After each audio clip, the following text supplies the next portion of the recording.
All right, there are three things that are almost irrefutable about the state of our US economy. They're actually a silver lining for those who have been waiting for homes to get more affordable. So let's get right into it. Credit card and car loan delinquencies have been on a rise. And not only have they on a rise, they're on the highest they've been in the last 10 years. Let's just look at this article from New York Post. It says that the credit card and car loans have hit a 10-year high as inflation is squeezing families. And if you've been following our channel, actually, I should say this, if you haven't been following our channel, right now would be a great time for you to hit the subscribe button, like, and share this with somebody. Credit card and car loan defaults have risen to the 10-year high. Not only have they risen to the 10-year high, but it says that inflation is squeezing families. And we've been talking about this for a while. Families are being squeezed. They haven't been squeezed quite enough. I'm not overlooking those who are struggling, but I do want to bring up the fact that people are struggling. And when people are struggling, loan defaults start rising. All of a sudden, home defaults are going to start rising. People are going to be more desperate to sell their houses. Right now, there's equity in their houses because we've had some 25% gains from 2020 to 2021. The gains are shrinking, and the more they shrink, the more that people won't be able to just turn around and sell their house. Matter of fact, we were just looking at a house, and this particular house, they were selling $80,000 under what they just bought it for a year ago. So as these buyers, what are now sellers, are getting squeezed, the home prices are going to continue to drop because the more they get squeezed, the more desperate they are. But let's get back into this article. Inflation has squeezed Americans, and defaulting on their credit card and auto loans are at levels that we haven't seen since the great financial crisis. We're going to get more into the great financial crisis and how there's very similarities. And something you always got to remember is people who own a house, the first things that they're going to default on are credit cards and car loans. And remember, the Fed fund rate that is now they've officially rose at 525 basis points or 5.25%. directly affects car loans. The average interest rate on a credit card hit 20.6%, according to Bankrate. That is massive. And that there are about 70 million more credit card accounts open than before the pandemic. We're going to get into the graph a little bit later, but something I want to bring up is the Fed started raising the rates before the pandemic.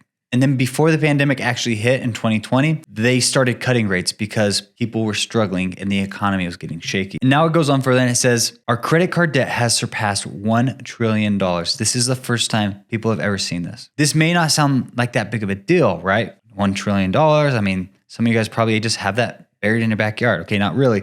The other thing that's very interesting is we're seeing the student loans. As of September 1st, the moratorium where people did not have to pay on their student loans. So for about 3 years, people didn't have to pay on their student loans. Now they have to. They don't have to make their first payment until October 1st. I want you to just kind of put this together. Car loans and credit card debt are seeing delinquencies on payments. It's risen to a 10-year high. Now, throw into the factor that people who have student loans, now this article, it actually says that there are roughly around 43.6 million people who have a student loan that now are going to have to start paying on it. From New York Times, goes on further, and it's saying that some people were saving $650 a month, $800 a month by not having to pay on their student loans. So you add the credit card and car loan delinquencies. Now you add the student loans that 46 million people didn't have to pay on, and you throw that on top of an already struggling family that's been squeezed.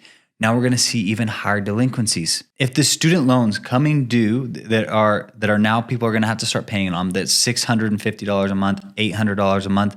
And yeah, that may not sound like that much, but think about it. If your student loan payment is only $500 more a month, that's a $6,000 a year chunk away from your living expenses. But it goes on, it says, oh yeah, we've been able to go on more vacations, or oh, this was a lifeline. I was able to stay at home with my kids. And I am an advocate for parents, whether it's a mom or a dad, staying home with the kids so you don't have to pay for daycare.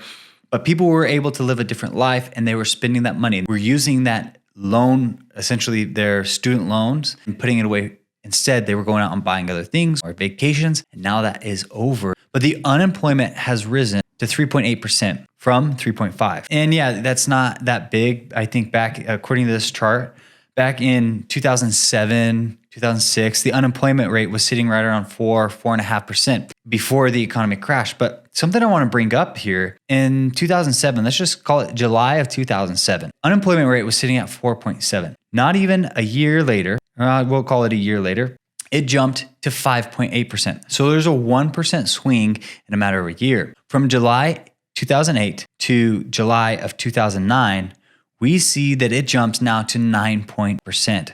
So almost a 4% jump in a matter of a year. In a matter of 2 years, that was a 5% jump. So if the unemployment continues to rise, and more people are going to be hurt, squeezed. And that's why I say it's the silver lining for you who are sitting on the sidelines.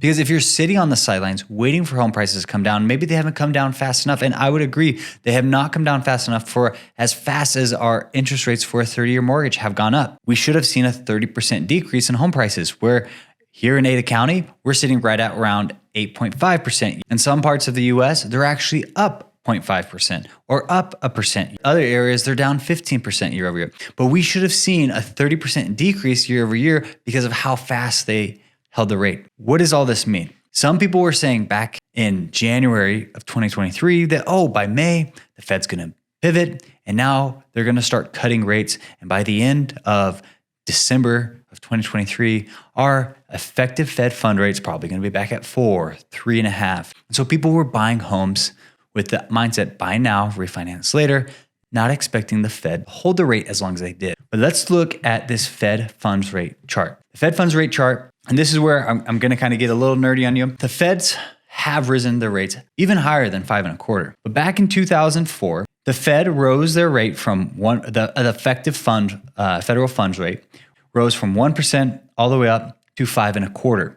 They raised it all the way to 2006. So in 2006, July of 2006, they held it at 5.25 all the way through July of 2007. So it stayed there for about a year. And all of you guys know what happened, the great financial crisis. And then all of a sudden, unemployment, going back to that other chart, jumped 0.7 to 5.4, from 5.4 to 9.8%.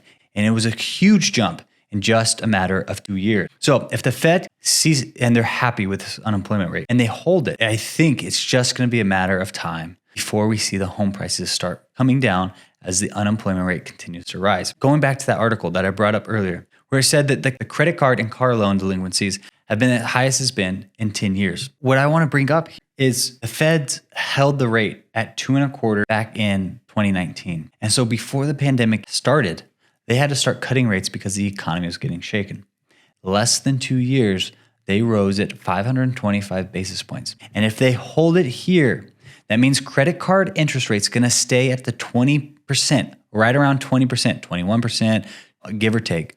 Car loans are going to be up high with the 7.5, 7.7, even if you have an 800 credit score. Your RV loans are going to stay up there. So all of these loans are going to stay high, which is going to force these people who bought thinking they were assets, the cars, RVs, four-wheelers, whether it was on credit or they bought cash thinking it's going to appreciate.